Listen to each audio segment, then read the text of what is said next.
रत्नागिरी हायवेला जाताना एक हॉटेल आहे तिथे बघ काय लिहिलेलं आहे water pleasure bathroom. Hi guys, आपण आता महाडहून निघालो आहे.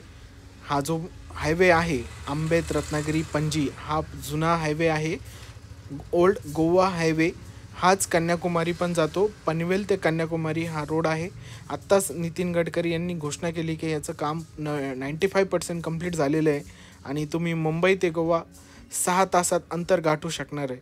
तर आता आपण निघालो आहे. आता आपल्याला चिपळूण लागेल.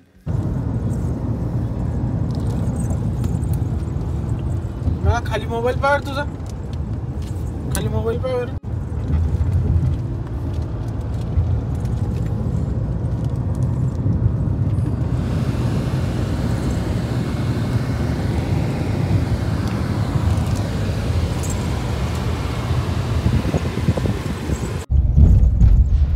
गाईज, या रस्त्यावरून तुम्ही गेलेले असाल ह्या हायवेवरनं तर हा मला कमेंट सेक्शनमध्ये सांगा कोणता बोगदा आहे. मी पुढे तुम्हाला त्याचं नाव सांगेन.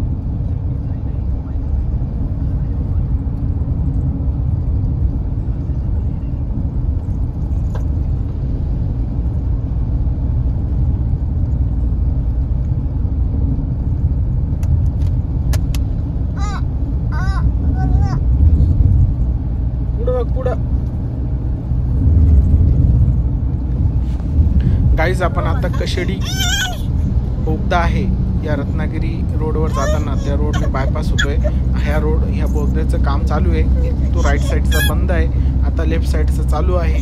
यामधून 2 गाड्या किंवा 2 लेन पास होतात आणि सध्या आता रहदारी ह्याच बोगद्यातून चालू आहे.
ओल्ड गोवा हायवे रत्नागिरी पणजी हाच रोड पुढे जाऊन सावंतवाडीला मिळतो.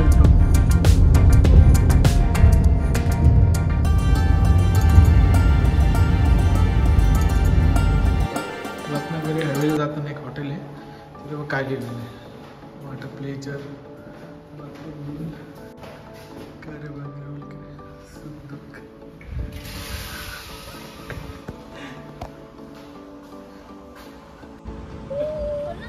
दिसली ट्रेन, कोकण ट्रेन.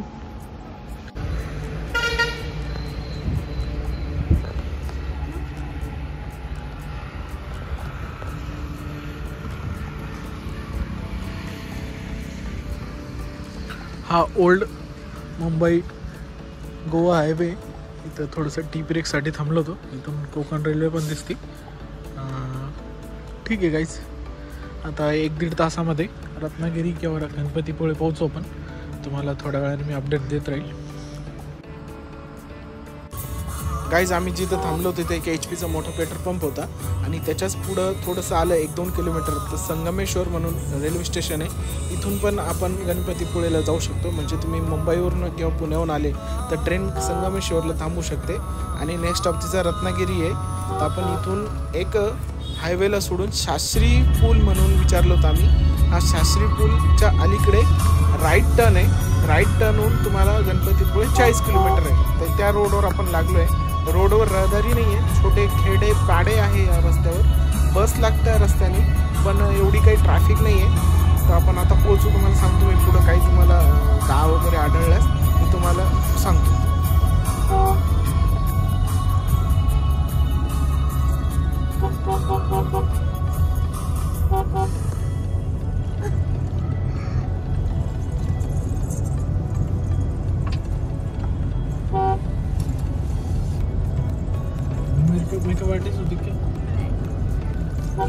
गाईज आता 5:30 वाजले. 6:30च्या दरम्यान टाईम झालेला आहे. आणि बघा फोटोशूट, आणि शीतलने एक फोटो शूट केला आहे. त्यामध्ये छान गौतम बुद्धाची मूर्ती आणि सूर्य दिसतोय. गाईज तुम्हाला सांगितल्याप्रमाणे आता सनसेट झालेला आहे पूर्णपणे. आणि आत्ता आम्ही ज्या रोडने जातोय त्या रोडने संगमेश्वर ते गणपतीपुळे रिक्षा चालतात. रिक्षा पण घाटातून वळणाच्या रस्त्याने चांगला रस्ता पार करतात. तर तुम्ही बघू शकता या ज्या रेल्वे स्टेशन रिक्षा मिळतात आपल्याला, त्यांना या रत्नागिरी जिल्ह्यात किंवा या भागात चांगलं मॉडिफाय केलेलं आहे. यांना जो आपल्याकडे सॉफ्ट टॉप असतो मधलं वरचं, तर इकडे हार्ड टॉप बसवलेला असतो. स्टिकर वेगवेगळ्या प्रकारचे लावलेले असतात. रेडियम चांगल्या प्रकारे केलेले असतात. तर एक वेगळेपणा इकडे जाणवलेला आहे. कारण की प्रत्येक क्षेत्रात किंवा प्रत्येक परिसरामध्ये एक वेगवेगळं मॉडिफिकेशन आपण आपल्या गाड्यांना केलेलं असतं. आता आपण गणपतीपुळेला पोहोचलोय. 2 का 3 किलोमीटर राहिलेलं आहे इथून. तुम्ही बघू शकतात. आता हॉटेल्स लागत आहेत सगळे इथून, आणि भरपूर हॉटेल्स आहे इथे. फक्त तुम्हाला तिथे शोधावं लागेल किंवा मग तुम्हाला फाइंड आउट करावं लागेल की आपल्यासाठी कोणती बेस्ट आहे. आणि इथे भक्त निवासचं पण व्यवस्था केलेली आहे. मी तिकडे गेलो नव्हतो गाईज, कारण की मला खूप उशीर झाला होता पोहोचण्यासाठी. तिथे तुम्हाला कॉल करून पण बुक करू शकतात. भक्त निवासमध्ये पण चांगली व्यवस्था आहे.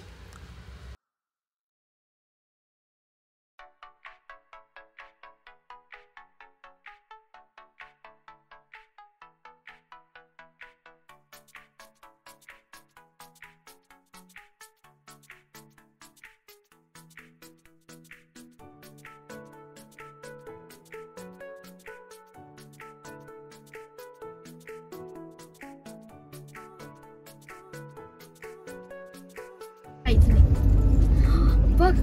चौक सनसेट आपण थोडस लवकर पाहिजे इथून सनसेट पाहिला.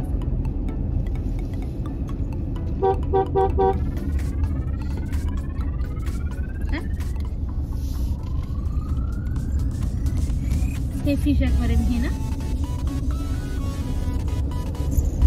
सनसेट गेला बरं आपला.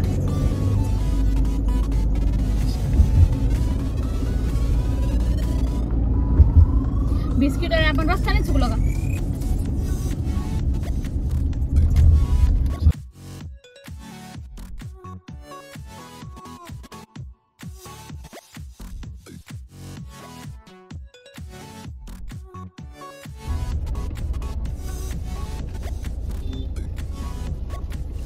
किती चाललंय जेव्हा म्हणते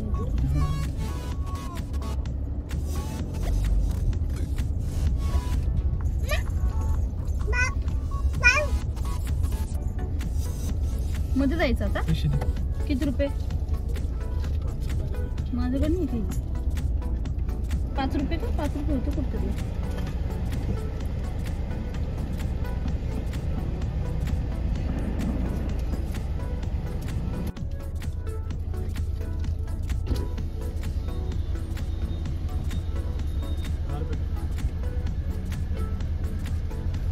सरळ जायचं ना.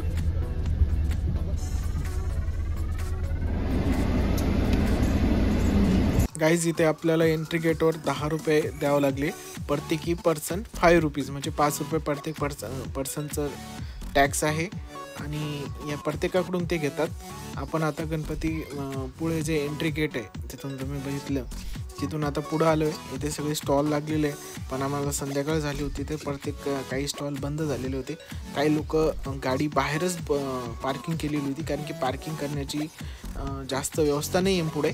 पण आता बघू आपल्याला काय भेटतं, कारण की आपण पण फर्स्ट टाईमच आलो आहे असं गाडी ड्राईव्ह करण्यात.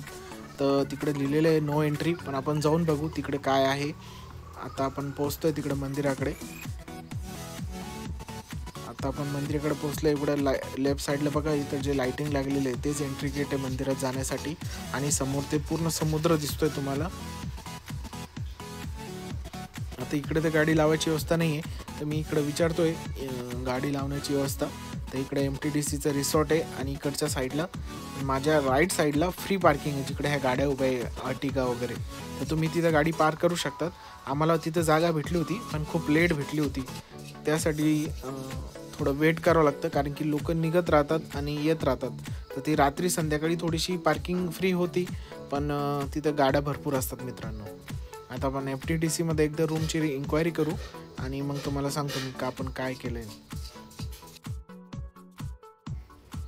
गाईज आपण आता गणपतीपुळे बीचवर पोहोचलेलो आहे आणि बीचवर एकदम सनसेट झालेलं आहे. एकदम लाल रुंद असं आकाश झालेलं आहे आणि पूर्ण समुद्र, अफाट समुद्र तिथं आहे. आम्ही तिथे काही पिक्चर्स क्लिक केले आणि आजचा ब्लॉग इथंच समाप्त करतो आणि भेटूया उद्या पुन्हा नवीन एक अमेझिंग जर्नीवर. आणि आपण आता रत्नागिरी एक्सप्लोर करणार आहे उद्या.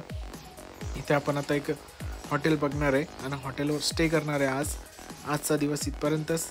लाईक करा, शेअर करा. ही तुम्हाला शॉर्ट जर्नी कशी वाटली, आमची ट्रिप कशी आहे, तुम्ही मला कमेंटमध्ये सांगू शकतात.